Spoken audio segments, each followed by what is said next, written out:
Son nom est devenu un sujet de débat sociétal en Polynésie, le docteur Théron. Certains interrogent ses méthodes, d'autres louent son engagement pour le traitement de la Covid-19. À partir du mois de juin, il sera de manière provisoire suspendu de toute activité médicale pour une année. Alors, il retrouve l'ordinaire des jours, mais sa combativité semble intacte. Il nous a reçus ce dimanche. Reportage avec Mélissa Chong et Jacques Damour. Café à la main, le docteur Théron nous reçoit chez lui. C'est ici, face à la baie de Mataveille, qu'il accueillait ses patients durant toute la période Covid-19. Le tribunal administratif lui reproche de ne pas avoir respecté la déontologie médicale, notamment en prescrivant de l'hydroxychloroquine, de pratiquer une médecine qualifiée de foraine et d'avoir tenu des propos injurieux envers le ministre de la Santé et le vice-président du Conseil de l'Ordre. Absent au tribunal, le docteur Théron se défend de ne pas avoir été averti. Moi, je n'ai pas été signifié ni de la plainte et je n'ai pas été convoqué non plus.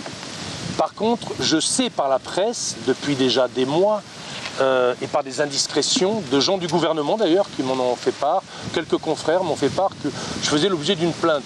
Je ne pouvais pas, ni moi ni mes avocats, aller devant cette espèce de tribunal de fantoche là, de la chambre disciplinaire de l'ordre. Je ne pouvais pas y être puisque je ne savais même pas que je devais y aller.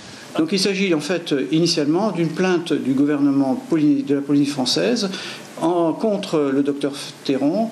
Celui-ci une plainte a été portée contre lui pour des erreurs déontologiques.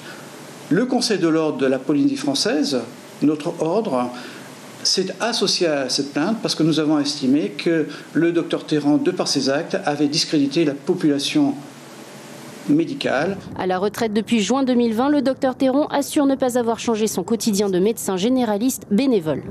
Je ne suis pas en interdiction d'exercice. J'ai pitié des gens qui ont pris, s'ils les ont pris, j'espère que non, ces décisions. Et je rassure mes patients sur le fait qu'ils n'ont pas été soignés par un charlatan.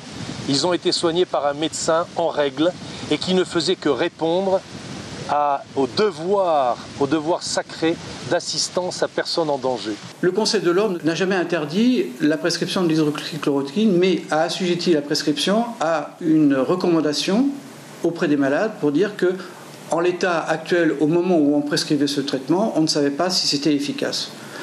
Chose que l'on reproche au docteur Théron d'avoir prescrit sans avertir les patients, d'une part, et d'autre part, il a prescrit l'hydroxychloroquine alors que celle-ci était interdite de par un arrêté fixé par le gouvernement en Polynésie.